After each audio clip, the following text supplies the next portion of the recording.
Hello everyone. एक बहुत ही important जो है information TRE 1 supplementary, TRE 2 and TRE 3 वाले बच्चों के लिए है, लेकिन साथ ही साथ में ये भी मैं बताऊंगी कि जो 90 मार्क्स और 82 मार्क्स वाला जो CTET में प्रॉब्लम है उससे भी रिलेटेड जो है ये इंफॉर्मेशन है। ये नोटिफिकेशन जो है दिया गया है ऑफिशियली बेगूसराय से और ये टीचर के लिए ही है। क्या इंफॉर्मेशन है चलिए समझते हैं, किस तरह का जो है जानकारी या किस तरह का अपडेट जो है इसमें लेकर आ रहा है। साथ ही साथ में हम TRE 4 के लिए भी बात करेंगे क्योंकि लगातार बच्चों का क्वेश्चन आ रहा है कि TRE 4 कब तक स्टार्ट होगा। अभी तक कोई इसमें सुगबुगाहट जो है देखने को मिल नहीं रही है, उस पर भी बातें होंगी। बहुत सारी चीजें जो है BPSC में अभी चल रहा है, सभी चीजों को देखेंगे। सो फ्रेंड्स, चैनल पर पहली बार विजिट कर रहे हो तो चैनल को सब्सक्राइब कर लेना, बेल आइकन को हिट कर देना। यहाँ पर आप लोगों को CTET से रिलेटेड इंफॉर्मेशन, क्लासेस, आप लोगों को नोट्स, सभी चीजें प्रोवाइड की जाती हैं। इसके अलावा BPSC से रिलेटेड इंफॉर्मेशन भी दी जाती है। CTET का बैच जो है हमारा हमारे ऐप पर, कैटलिस्ट सोनी ऐप पर चल रहा है, उम्मीद बैच के नाम से। अगर आप हमारे बैच से जुड़ना चाहते हैं तो बिल्कुल हमारे ऑफिशियल ऐप पर जा सकते हैं और वहां से जुड़ सकते हैं। उसमें आपको मॉक टेस्ट दिया जा रहा है, उसमें आप लोगों को नोट्स दिए जाएंगे, आप लोगों का वीकली टेस्ट लिया जा रहा है और NCERT बेसिस पे आप लोगों का प्रिपरेशन कराया जा रहा है। और सबसे मोस्ट इंपॉर्टेंट यह है कि हर एक स्टूडेंट को उनके इंडिविजुअल परफॉर्मेंस को कैसे वो जो है सही कर सकते हैं, स्ट्रेटेजाइज कर सकते हैं, प्लानिंग कर सकते हैं, इस पर भी जो है उनको गाइड किया जाता है। चलिए सबसे पहले तो अगर हम बात कर लेते हैं तो भाई ये नोटिफिकेशन बेगूसराय से आ रहा है, ठीक है। पहले तो आप समझ लो कि इसमें दिया क्या है, मैं आपको बताती हूँ। 15 फरवरी को ये आप लोगों को नोटिस देखने को मिला था और उसके बाद मैं बताती हूँ कि इसमें है क्या एक्चुअली में। देखिए, बेगूसराय से सभी प्रखंड शिक्षा पदाधिकारी को, सभी जो है BO को लिखा गया है ये नोटिस। देखो, बिहार लोक सेवा आयोग द्वारा अनुशंसित TRE 1, TRE 1 सप्लीमेंट्री एवं TRE 2 में कार्यरत विद्यालय अध्यापकों का सेवा पुष्प संधारण। यहाँ पर ये जो इंफॉर्मेशन है ये 90 मार्क्स को लेकर के आ रही है। देखो, 90 और नंबर होना चाहिए या 82, 83 होना चाहिए, वो वाला जो है यहाँ पे इश्यू है। अभी तक जितने भी लोग ज्वाइंट हो चुके हैं, नौकरी कर रहे हैं और जिनका 90 मार्क्स नहीं है, स्पेशली जो है अदर स्टेट के अगर है और किसी कैटेगरी से बिलोंग नहीं कर रहे हैं तो उनको हटाने की बात है। सिंपल यही है, उनका डेटा मांगा गया है। लेकिन देखो, ये समझ में नहीं आता है कि गवर्नमेंट जब डॉक्यूमेंट वेरिफिकेशन करती है उस समय ये सभी चीजों को क्यों नहीं चेक कर रही है। अब सोचो कि TRE 1 में जो नौकरी कर रहे हैं अदर स्टेट के, उनको अब जाके हटाएंगे इतने टाइम के बाद, 2 साल नौकरी, 1.5 साल नौकरी करने के बाद हटा रहे हैं। ये तो गलत ही है, अनफेयर ही लग रहा है। तो ये चीजें जो है हो रही है, इसमें मैं आपको दिखा दूं। उपयुक्त विषय के संबंध में अंकित करना है कि बिहार लोक सेवा आयोग द्वारा अनुशंसित TRE 1, TRE 1 supplementary and TRE 2 में कार्यरत विद्यालय अध्यापकों को सेवा पुष्प संधारण का निर्देश। यहाँ पर एक डेटा बनाने को कहा गया है जिसमें यह बोला गया है कि क्रम में इस बात का ध्यान रखेंगे जो नियुक्त विद्यालय अध्यापक बिहार राज्य के बाहर के हों, अदर स्टेट के हों, उनके CTET में 90 अंक से कम नहीं हो, चाहे वे नवनियुक्त विद्यालय अध्यापक किसी कोटि या विकलांग के ही क्यों ना हो। उनका सेवा पुष्प का संधारण नहीं करें, वे इसकी सूचना तुरंत अधोहस्ताक्षरी कार्यालय को भी उपलब्ध सुनिश्चित करेंगे। तो यहाँ पर डेटा एक तरह से मांगा जा रहा है, उनके जितने भी अभी TRE 1 supplementary and TRE 1 and TRE 2 में जो नौकरी कर रहे हैं उनका डेटा लिया जा रहा है और क्लियरली बोला गया है अदर स्टेट के जो है जिनका 90 मार्क्स से कम है उनको हटाने की बात है। ये काम जो है अभी चल ही रहा है। आपको पता है कि बहुत सारे कैंडिडेट इसमें से हटे थे, अभी ये बेगूसराय से ऑफिशियल नोटिस दे करके भी हटाया जा रहा है।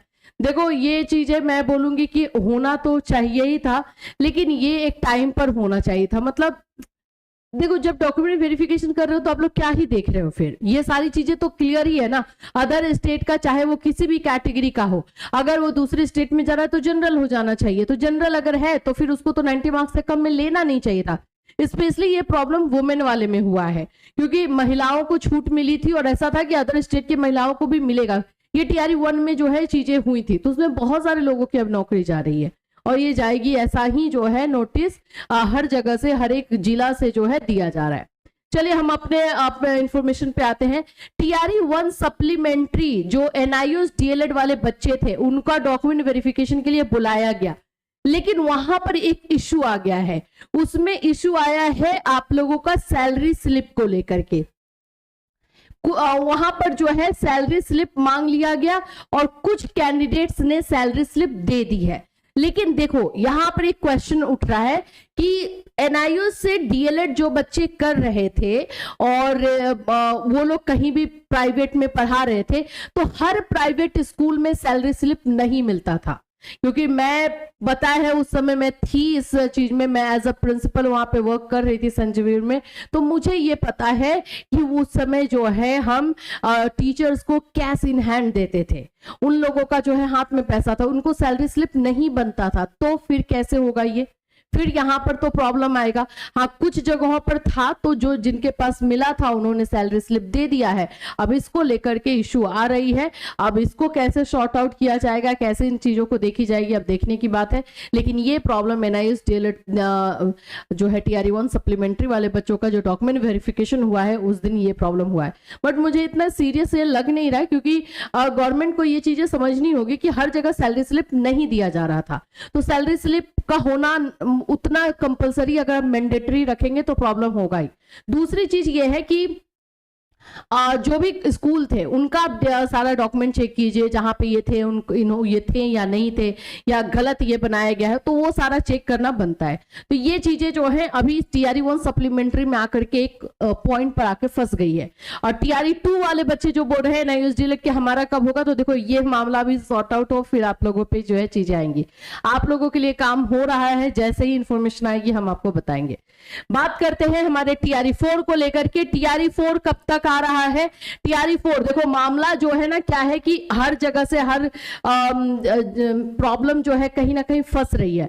और ये प्रॉब्लम फंसते फंसते अब ऐसा हो रहा है कि टीआरई 4 में थोड़ा टाइम लग रहा है कि ले सकता है, टाइम जो है लिया जा सकता है।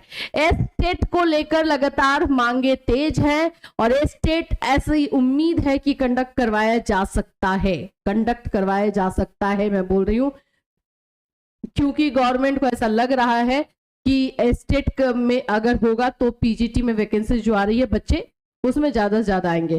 तो अभी फिलहाल टीआरई 4 को लेकर के यही है कि थोड़ा सा ये डिले होने के रास्ते पे चल चुका है और डिले हो सकता है। डिले इन द सेंस है कि अप्रैल तक, मार्च लास्ट या अप्रैल में जो है आप लोग को एडवर्टाइजमेंट देखने को मिल सकता है, ऐसा अभी उम्मीद ही है।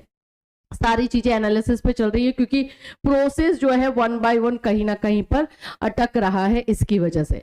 दूसरी जो अगर हम चीज आपको बता दें कि बच्चे बोल रहे हैं कि अगर लेट होता है तो जो अपियरिंग वाले बच्चे हैं क्या उनको मौका मिल जाएगा? जो डीएलएड और बीएड अपियरिंग है, फाइनल ईयर में है, उम्मीद है कि मिल सकता है। और लेट अगर हो रहा है तो ऑफकोर्स उसका फायदा जो है आपको हो सकता है। तो टीआरई 4 को लेकर के अभी क्लियर जो है यही मैं बोलूंगी मार्च में ही होगा।